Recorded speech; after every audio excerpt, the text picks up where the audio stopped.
What's holding you back from starting or growing your business into what it can be? Well, if you're listening to this, it's not a lack of information. What you're about to hear is all you need to get motivated and start making waves. Do It for a Living podcast details the journey of today's true players in their own words. Find out how they broke out so you can too. The time is now. The time is always now. Welcome back to another episode of Do It for a Living. I'm Kevin from My Shop Assist as well, and we've got with us another guest that we've interviewed before, and this one is going back to episode 70, 2016, so I guess we're 3.5 years ago. And AJ Hartman is our guest today. He has a composites company making primarily wings and body panels and splitters and stuff for, I think he's got a slew of different stuff he's doing as far as cars go. He himself had a Mustang that he was racing, I think in NASA, the American CMC, Iron. American Iron. Okay, that's what it is. Okay, yeah. So, and I think he's got some cool stories to follow up with that one as well. And so, AJ, how are you doing today? Pretty good, Kevin. Thanks for having me back. Yeah, and so we kind of keep in touch, not super regularly, but at least a couple times a year, and you kind of fill us in on what you've been up to and what you've been doing. And over the years, you've kind of like grown and shrunk, and you've really experienced the joys of having employees over the years. So why don't you go ahead and get us up to speed on, from where we left off the last interview, kind of what you've been up to and how things have gone for you. So like you said, our last interview was middle 2016. I finished out that year strong. 2017, I was humming along good, beating everything from 2016. And then that's where the story kind of gets interesting. A customer of mine, he sold a company and was kind of looking for something to do. I knew him through racing. We did a few endurance races together, even before him coming on board was like a thing. So I felt kind of comfortable working with him. So probably around September, October of 2017, we kind of started chatting about him coming on board to grow the company, grow the composites, and just kind of make it, I don't want to say a more legitimate business, but just scale it up, if that makes sense, you know? Yeah. So anyway, so we did the whole business plan thing. Really quick background on his story. He grew and sold. It's kind of like a software, hardware business from New York. He tried to explain to me what they did, and it was just over my head, So really, really smart guy, a lot of business sense, I felt. So anyway, so I brought him on board. I sold 49% of the company to him. Like I said, so this is where stuff starts to get interesting. We reached out to a guy, you probably know him. Kyle Drives or Kyle Engineers from YouTube? No. He's the Australian guy that does all the aerodynamic videos. Okay. So so we reached out to him. We said, hey, we got a couple ideas. We want some new wings. We want like new diffusers, new canards, splitter tunnels. So that's what kind of started it all. So he designed all of this stuff for us. He has a company, had a company down in Australia called JKF Aero. It was just an aerodynamics consulting company. Okay. And while he was designing all this stuff for us, he actually got hired by Mercedes F1 all right. to start working for them. So he finished up our projects, and then, that was about it. He couldn't do much else for us. But fortunately, like I said, he finished all of those, designing all those parts, ran them all through CFD, everything was great. From there, my business partner, we're getting into basically December of 2017, January 2018 timeframe. Okay. And, so we hired two guys, moved the shop from Millville, which is where I was at when we did the last interview. Yep. To a shop, 10 minutes away from my house. That's nice. Mainly because, my old shop was like an hour away, and, he was adamant about getting a shop closer to me. Yeah. Even though rent was like triple. Oh, okay. Yeah, so I'm like, I don't know. This is kind of, kind of steep. But so anyway, so that's what we did. Hired two guys. The one guy, super nice kid, but you ever hire anybody, you know how you can just tell they like don't have that dexterity to like really with their Right. hands, you know what I mean? Uh-huh. So yeah, really nice guy, but we had to let him go kind of quickly. So then it was me, my business partner, and the other guy who he came from a metal fabrication shop. So he actually picked up stuff pretty good, pretty quickly. He knew how to use a lot of the tools are kind of similar. He understood kind of the process of things. So he picked up stuff really quick. And then, so this is where it started going south really fast. So, yeah, all of a sudden I go into our accounts one day and I see I'll just say a very sizable check written to my business partner from himself. All right. So, so I kind of ask him like, what's going on? We move shops, getting guys up to speed. We know it's going to cost money. I'm not paying myself yet. You know what I mean? Uh-huh. So he paid himself back. He called it pre-cap expenses. So money he spent doing stuff for the company before he really signed the paperwork to be part of the company. Okay. I don't know. It still kind of gets under my skin a little bit, but moving on. So as soon as he did that, I knew like, all right, he's not in this for the long run. You know what I mean? Okay. So again, moving shops, trying to train guys. It was slow going in the beginning there. We got all the stuff designed. My business partner was handling getting like foam cut out from wherever. I was handling my side of the stuff, trying to get the shop and our guys up to speed making parts. Sounds like everything should have started rolling along, but it just fell apart because my business partner, his take on it was I misutilized assets, I think is what he told me. This is going back a while now. Okay. And if you think about it, like what were my assets at the time? A shop that was like not set up yet. You know what I mean? You move shops. You know how long it takes to. Oh yeah, it's horrible. Yeah. So and then an employee that I'm trying to train. It's not like they're just all right making parts, no problem.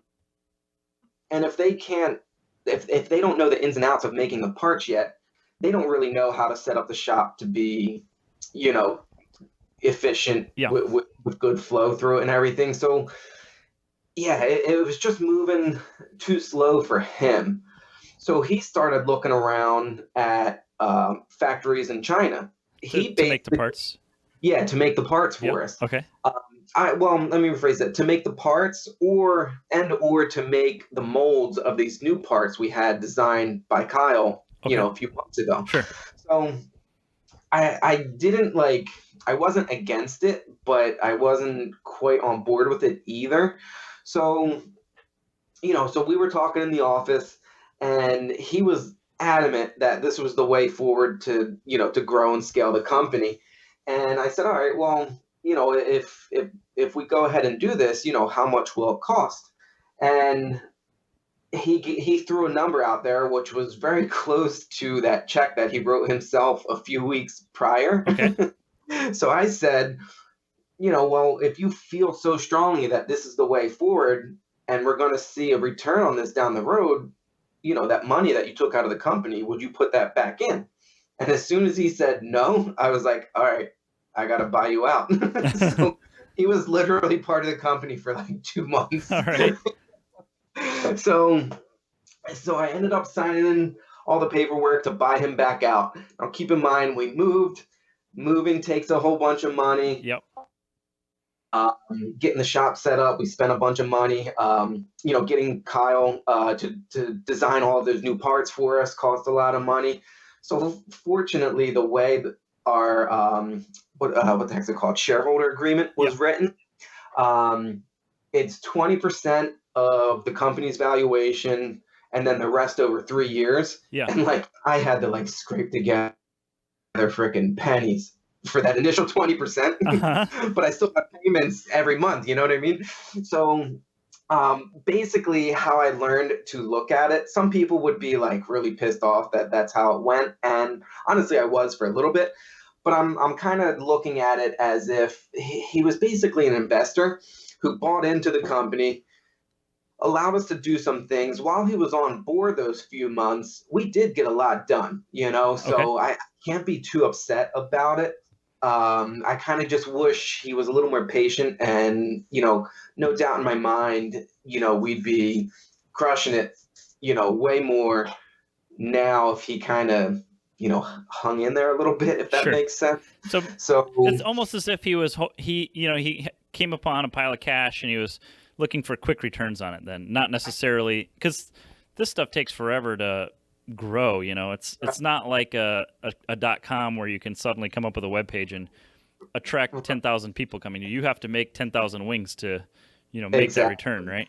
And I think that's what was kind of foreign to him, because like I mentioned earlier, he kind of had a software company. Yeah, they would write code, and kind of once you like finish writing that code, you can just hit a button and repeat it infinite numbers of times, where it's like, all right, we got those parts designed, now we got to make a mold. Now once we have the mold, then we have to make each individual part one at a time, right? One at a time. It's just how this industry is, or how what we do is. And I think that was maybe something he just kind of wasn't comfortable with once he came to the realization of it. So anyways, yeah, I got to take the positive from it. Getting all those parts developed and designed is something I probably would not have been able to tackle if it was just me. Okay. So good definitely came out of it. So then now we're down to me and the one guy, and he was good in the beginning, picking up stuff, would be able to do enough parts to allow me to go start working on these molds of all these new parts and everything. But like, I just noticed this like slow, gentle, gradual decline of, what's the word I'm looking for? Like, he just got enthusiasm. Yeah, enthusiasm. I guess that's good. Yeah. So, and I guess like a lot of jobs might be like that. Once the honeymoon period like wears off, or you realize like, I could find people that want to do what I do very easily. To find somebody who can actually stick with it, to learn it, to do it effectively and efficiently, that's a whole nother story, Right. So, yeah, so he kind of hung in there, and like I said, he was moving enough parts to free me up just enough to do these molds for these new parts and everything, but I was still doing, I don't know, half of the manufacturing. So, yeah, so then it eventually got to a point where, his work ethic was just so poor, missing days left and right, messing up so much stuff. And when you mess up a carbon part, that's a lot of money to throw into the dumpster, Right. Yeah, so this was October of 2018. So I finally let him go, and it's basically been back to me since then. I finished out the year as RHR Performance. I don't know if I mentioned that earlier, but when my business partner came on, we changed the name, went back to AJ Hartman Aero because it was just me, and have been kind of humming along as a one-man band since then. Okay. So, and it's funny. It's so much smoother sailing, easier, less stress. You know what I mean? Yeah. And it took me a while to come to the realization that like, yeah, I don't want to be the biggest company, but I sure as hell can make, some of the best parts out there. Yeah. Even as a small company, Yeah. So that's kind of where I'm at. And it is a very niche product. I mean, it's not like you're going to sell like millions of these things. So no, I might sell dozens of something, Right. So yeah, you hit the nail on the head. It's a niche product, not high volume at all, but I enjoy making them and doing what I do for sure. Okay, so that brings up to the point of the hiring process. You said you hired a couple guys, and one of them was like not very good with his hands. So how does what do you take away from that as far as like vetting employees? Like, how do you interview them, or what steps do you take to kind of make sure you get the right kind of guy for it? Somebody that is capable of it right away. If I was still talking to my old business partner, I would let you know.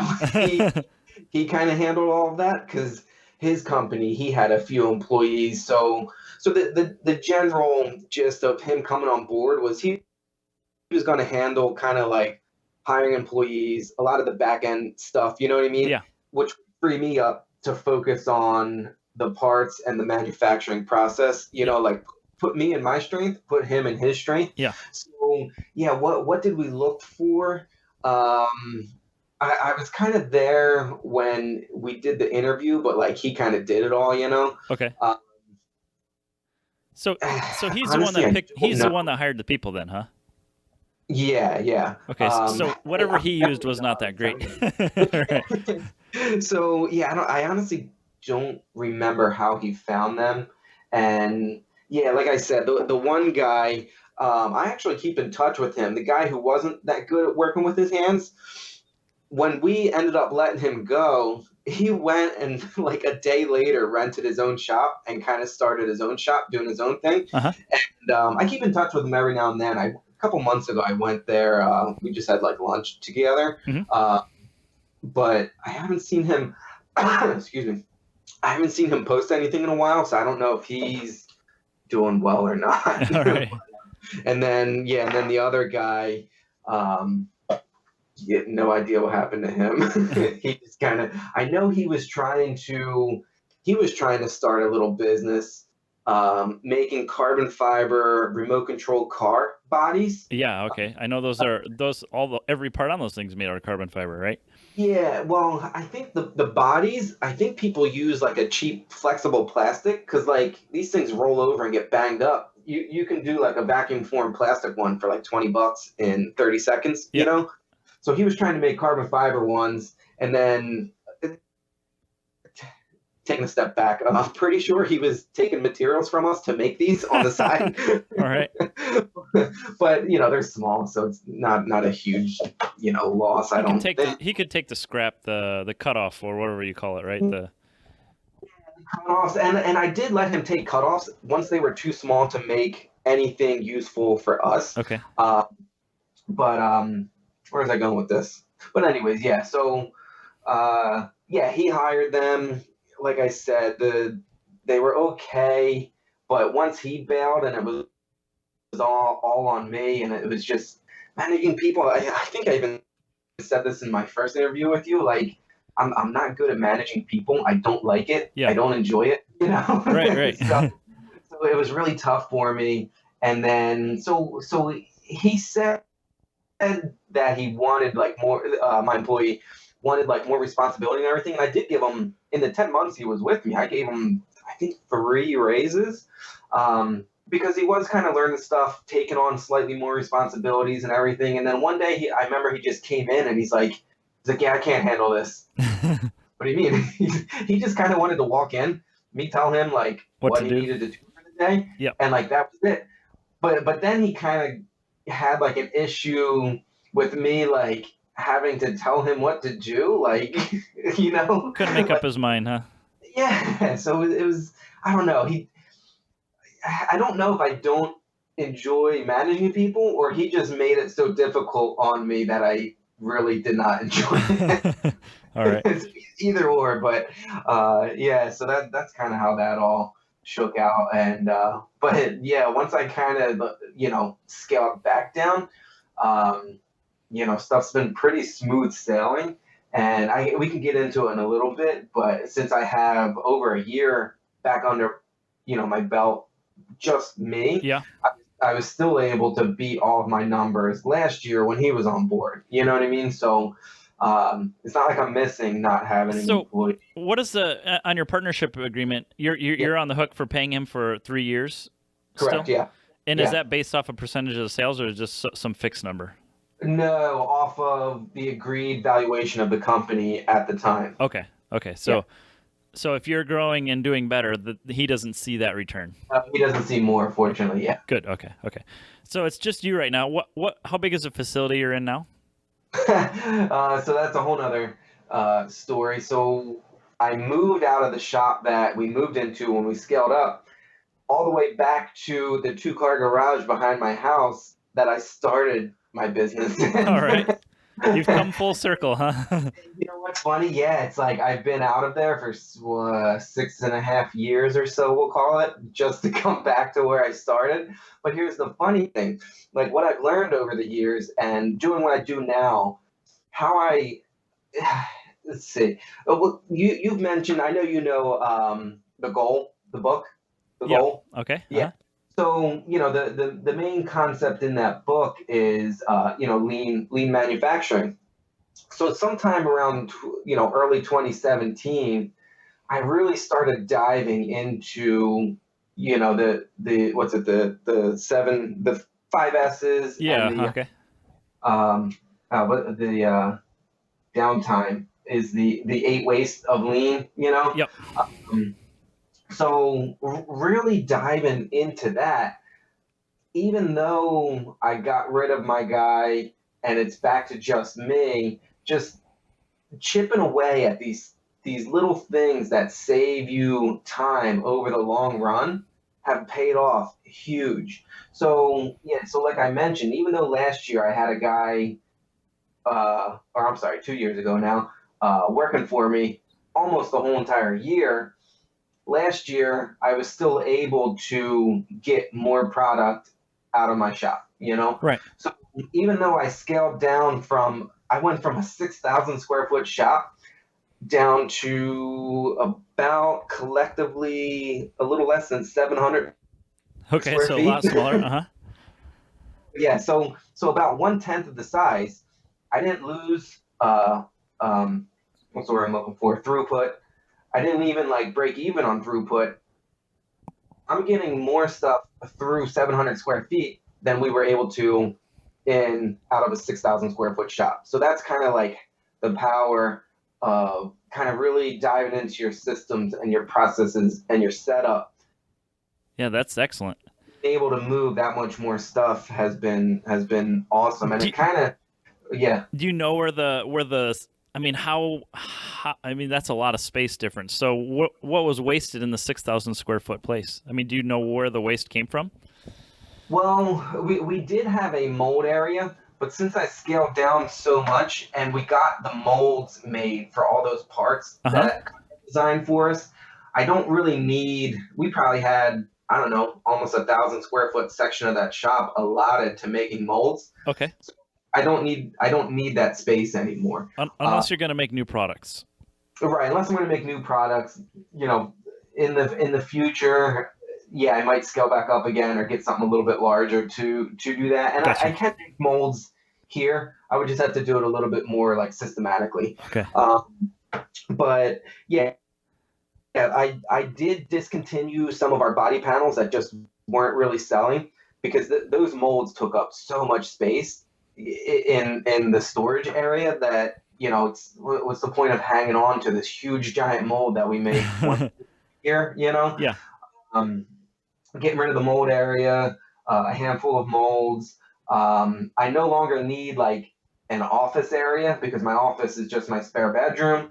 Don't need a bathroom, don't need a break room. That 6,000 square foot shop had 4 bathrooms, but there's only 2 of us, you know? Right. So yeah, a lot of that space was that stuff.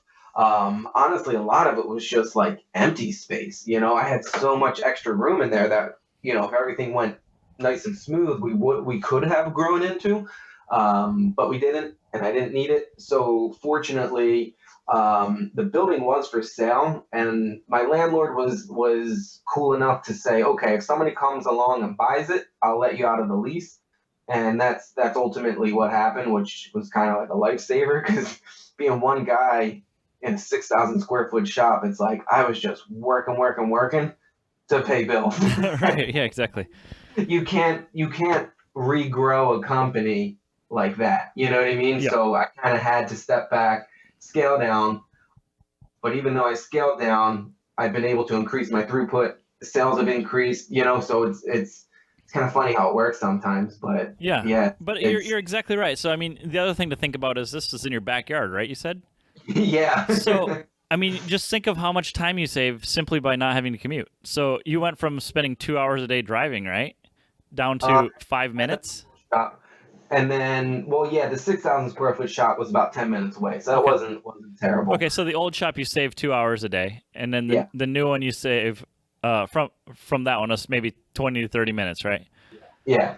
Okay, so that's still like a giant chunk of your day just saved by not having to like travel. Yeah, for sure. So that's nice.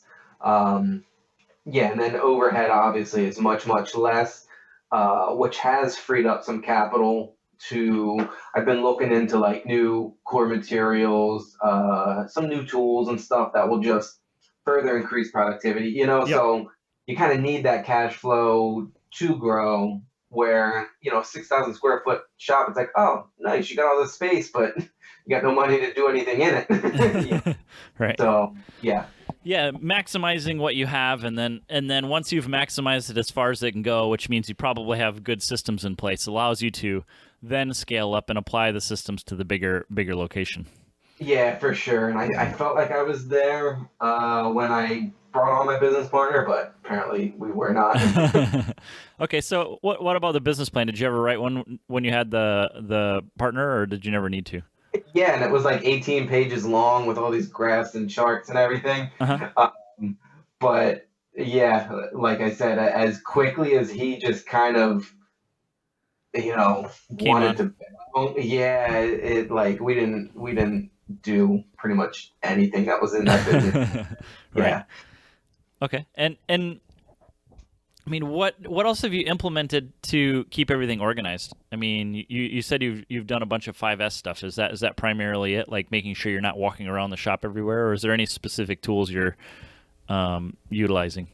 Yeah, kind of a combination. I do this thing called GPS tape. Do you know what that is? No. Is that the one where it's like spaghetti, where you walk around and it tracks like where you're walking to see how much walking you're doing? That's a spaghetti chart. Okay. I haven't done that. But GPS tape is you buy a bunch of different colors of electrical tape: orange, green, blue, red, yellow, whatever. Sure. And every tool designated to a certain area, you put a little piece of that color tape around it. So my shop, for example, my cutting bench, every tool that needs to stay on the cutting bench has a little piece of red tape around it. Okay. My layup bench, that's green. My shipping bench is yellow. You know what I mean? Yep. So that way you're not, everybody's been through this where you spend 10 minutes looking for the thing that was just in your hand. Right? Yeah, right. So something as simple as just doing a little color-coded tape around your tools for what area they need to be in is a big time saver. My cutting bench, I ended up kind of making bins. So let's say I'm making a splitter. They make a bunch of scrap when you cut the carbon fiber, just because they're usually like a weird shape, rounded in the front, whatever. Uh-huh. Those scraps go into a bin, either small, medium, or large. From there, if I'm making, let's say, a set of canards, I can just grab scrap material right out of the bin, cut my material. So not only am I saving time cutting material, I'm using offcuts of other parts. Okay. I'm following. So yeah. That's kind of like a double whammy. So they're just a few examples. Some better than others. Some save much more time. Some not so much. Yeah. I just got a 3D printer, and I printed myself this little tool that helps me push carbon into tight corners of molds much quicker here. So that's another time saver. It took me an hour or so to design it and print it out, but I'll recoup that time pretty quickly. So those little things add up over time, exponentially. So it may seem like a little bit of a waste of time when you first do it, but it's more than worth it in the long run. Right on. Yeah, and I'm constantly doing the same thing, looking for little ways to save time. And I thought one of them for me was I get a lot of keys for cars, right? So since I have cars everywhere, and the problem is I've got 20 Evos here, so I have 20 of the exact looking same key, right? Yeah. And so it's really hard to keep them all straight. And so I was like, typically I would just would take like a little tag and write their name on it. And I was like, this seems like there's got to be a better way. And so I bought one of those key lock safe thing, and it comes with all the numbered tags. Okay. And so each key would have a number to it, and I was like, okay, I'm going to put the customer in the customer's job in MSA. I'm going to go ahead and put the key number in, and then I'm going to hang it from this little safe thing. Well, that lasted about a week because it turned out to take a lot more time than just simply writing their name on a piece of paper or a little tag, the paper tags that hang from them. Okay. And it was just easier to do that because correlating the two and then always having to go back and look to see what person's number was what car was just so time consuming. Right. So you kind of learn here and there things that work better than others. And so, you like apply something, and if it doesn't work, just scrap it, Yeah, for sure. I've probably come across a couple of them, or, you come across an idea, you're like, oh, yeah, this is great. It saves me, 10 minutes every time I do this step, but 10 steps down the line, it ends up taking you 20 minutes to end up doing something else, Right. So, yeah, it's constant. Like, you're always going to be or should be looking for, those little, 2-second improvements just to make everything easy. So, yeah. Okay, do you think the Do It for Living group, both the Facebook community and the other podcasts, have helped you with your improvements in your operation? Yeah, for sure. I know I brought up the goal, the book a little bit ago, and then that book is kind of what spawned that whole lean improvement thing. There's a ton of videos on YouTube. There's a company out in Washington called FastCap. And they do a whole bunch of videos about, lean improvements and everything. So, if you're listening to this and it sounds interesting, go YouTube them, and you'll just go down a YouTube hole of ideas of how to do stuff. All right, I'm gonna check this out when we're done with this. Yeah. So ultimately, I think the group, and you mentioned that book and everything, has helped me out a ton for sure. Yeah.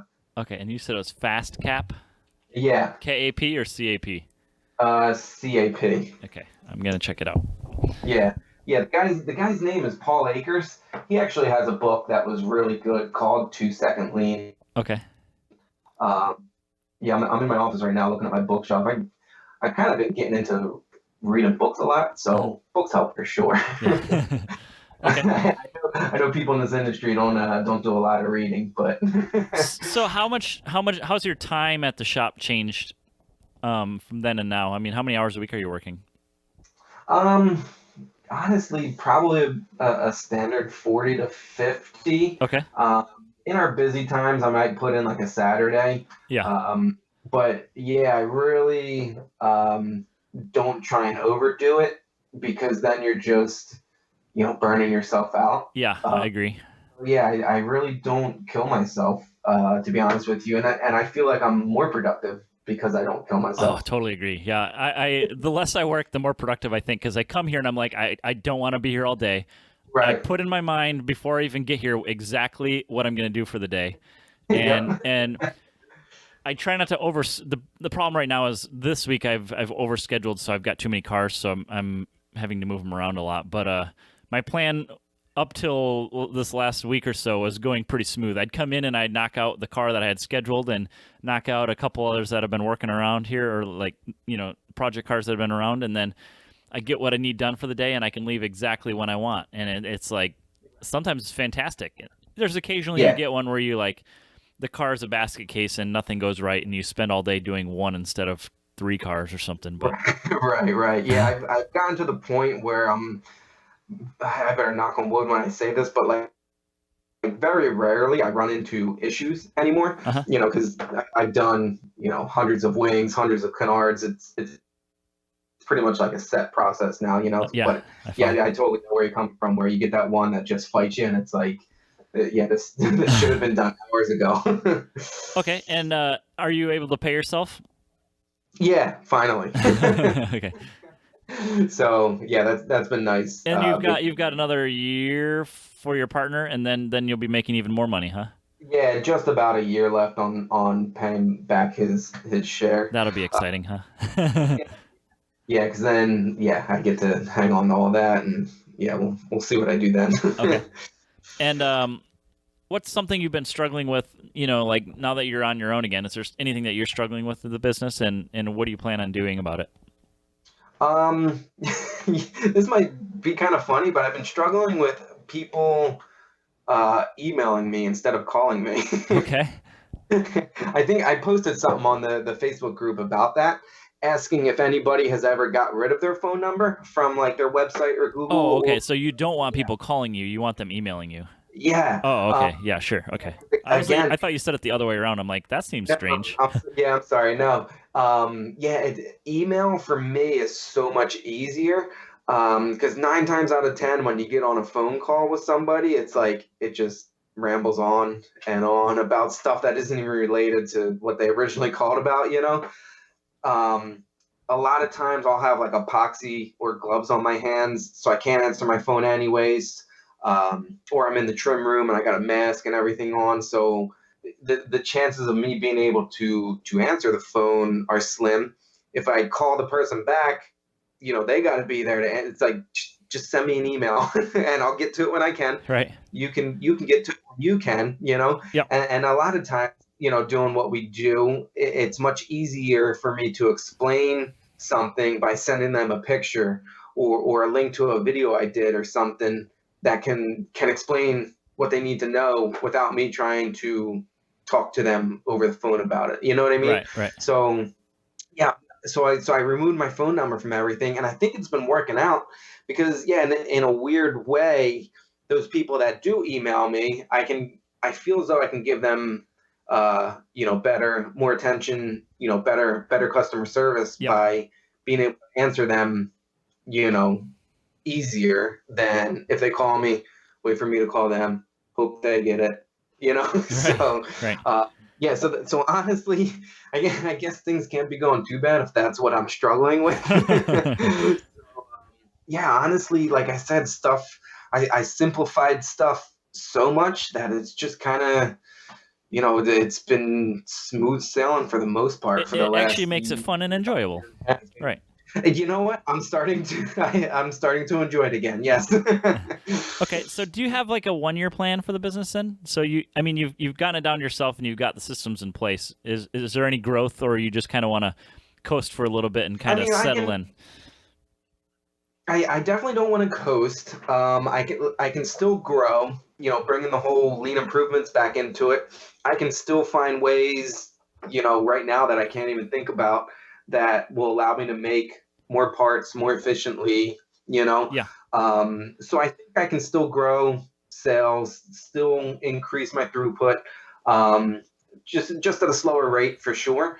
But yeah, so the 1-year goal is just kind of slow and steady. Nothing too crazy. Mm-hmm. Once I get done repaying my business partner a little over a year from now, I've honestly been thinking about moving the shop out of New Jersey to somewhere a little more business friendly, I'll say. So you're going to come to Texas then? And you can work year round? I would, but I don't think my girlfriend would. We've been looking at Tennessee. We like Tennessee a lot. Okay. So, they have no income tax. So neither does Texas. Yeah. So yeah, find like a house with like a bigger shop attached to it or something, you know what I mean? So that would kind of be my maybe 3-year goal. Okay. And then beyond that, honestly, I don't know if I want to try and scale up again. And I don't know if I'm going to try to or not. I don't know, to be honest with you. It really is just like looking at how big the market is too, though. Like if you try growing and there's no business for it, I mean, there's no real, you don't, I mean, I am of the opinion that I'm not going to grow my shop because it just takes more man time to be here, and it's not really a very good scalable product. I'd rather spend time working on MSA than aerodynamics. Makes sense. I think what we do, it would be a little bit more scalable than you. Yeah, yours is, but it's still very much a hands-on product. You have to make one at a time. So yeah, you got to make one at a time. You have to have people to make them. So yeah, I might kind of join you in like, hey, this is as big as I want to be because I enjoy it at this level. I'm making enough to pay myself. I'm happy. Done. Yeah. I might be right there with you. But who knows? Okay. Cool. And so then the 5-year plan, you kind of just mentioned, you would like to eventually move out of the state and find someplace that's, bigger. Is there any other thing to that, or is it like products? Like, are you looking for new products to manufacture? Or is that part of like, fitting it into what you have? You still have a little bit of time available where you can make new products. Does that fall into that category? If I end up getting like a new place with a bigger shop, I would like to get like a new car. A new development car. I think I said it in my last interview. I'd like to get a newer Mustang. Yeah. And do a bunch of development work on that. We have a bunch of parts for that chassis, but I think having my own would really allow me to do some neat things. Okay. But yeah, I just don't really have the space for it. I still have my old 99 Mustang that I've been racing since 2010. Yeah, and so on that, oh yeah, you tell us about nationals. How did that go for you? I finally got a nationals championship. Congrats. Not without a little bit of controversy. Don't know how much I can say, but the guy who finished right in front of me, you're familiar with the horsepower to weight ratio. Of course. I have to dyno a Miata as soon as we're off the phone here. Four NASA's horsepower to weight. That's funny. So anybody listening real quick who doesn't know, a car that weighs a certain amount can only make so much horsepower. So, so we come off track, roll over scales. I rolled across scales at like 3,100 pounds. He was like 3,600 pounds. So like an extra like 500 pounds. Okay. We dynoed within like 2 horsepower. All right. If you watch the video, he gaps me like 10, 15 cars on the straightaway. And it's like, something's not adding up. So we were black boxed. Which is where they put like an aim solo in your car. They could look at acceleration slopes and all that stuff. Yes. Now, granted, Aero comes into play, but even though I kind of trimmed my car out, he was just ditching me down the straightaway. So they said, you know what? Something's not adding up on that car. You should kind of peek around. So that's when the tech inspectors started looking all over the car and everything. The one guy like climbed like on the seat upside down, looking up the steering column. Okay. And the guy had a 12-position switch that he could reach on track to turn up the horsepower. All right. When he comes off track, he would turn it down so he would make legal power going over the dyno. Gotcha. So that was like a blatant, flat out cheat. So they disqualified him. So that's why, I ended up kind of got handed the win, which it sucks kind of winning that way. Well, if it's like that, like if it were something, some of those I think are really stupid rules where they flag you for something like 1 pound overweight is kind of meh, That happened to me at nationals at Watkins Glen. A little bit of like a boost spike made me 2 pounds of torque higher than I was allowed at like 2,400 RPMs or something. Yeah. And I got this. Right. I mean, I get that they have to set the bar somewhere, but how much difference does it make? I don't know. Right. If they're obviously pulling car lengths on you on a straightaway, then it's more than 1 pound difference anyway, right? Like you will literally sweat 1 pound of sweat, in a 40-minute race anyway. So it's, where does that water go? I guess you have to account for it somehow, right? You always have to start heavy. Yeah, because I ended up putting in like an extra 30-pound lead brick just to be safe before the qualifying race, and I was legal by like 20 pounds. So if I didn't put that lead brick in, I would have been illegal by 10 pounds, you know? Right. So yeah, I've been on both sides of it. Now that's like a gray area rule. Well, not a gray area. You just cut it too close to the limit. Yes, you know what I mean? Yes, yeah. But I literally had to switch to adjust his tune on the fly while he's on track. Yeah, that's a blatant cheat, right? I get it. Yeah. So finally got the national championship for American Iron. Set the record out at Mid-Ohio with that car, and man, that thing's been awesome with the 3.5 EcoBoost swapped in it. Okay. When I started that swap, it was the first time anybody has done it. And people are like, oh, it's too complicated. Why not just put a Coyote motor in it? And I was like, I kind of just want to do it to be a little bit different, give me a little more room up front, weight advantage a little bit, Uh-huh. I've set like a dozen lap records. And now everybody wants to run turbo cars. Well, you know what? I'm still the only one who's done it in American Iron, but yeah, it definitely has turned some heads over the last 3-4 seasons. And then I think the coolest thing about it, that car has not missed a lap of a race in 4 seasons. Wow. Okay. On the same engine the whole time? Same engine. So yeah, I have never had a DQ, or not a DQ, a DNF in 4 seasons with that thing. And everybody, when I was doing it, everybody's like, oh, it's too complicated. It's going to break. It's going to blow up. It's like, that thing's been awesome. So so this year was pretty good racing wise. I bumped up to ST2. So I built myself a larger wing, a larger splitter, and started racing ST2. For anybody who doesn't know, it's kind of like a step up class for American Iron.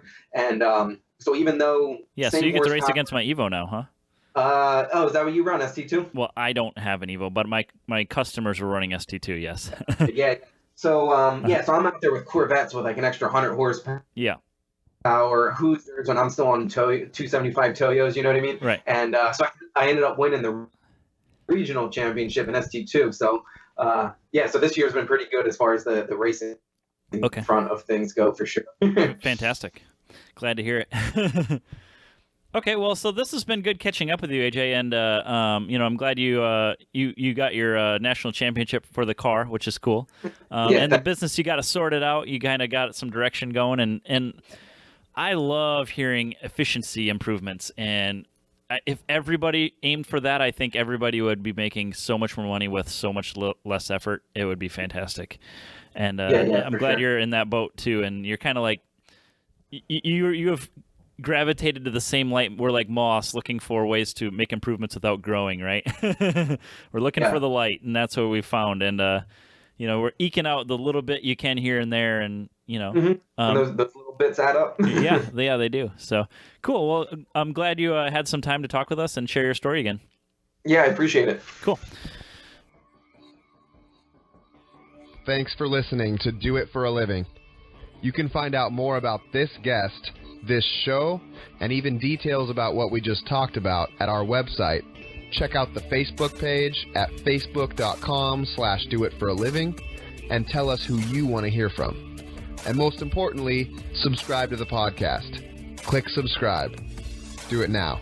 Seriously. I'll wait while you grab your phone. Open up the podcast app. Tap the subscribe button. When you subscribe, you help us gain momentum and attract more high-level guests. Thanks for listening, and good luck.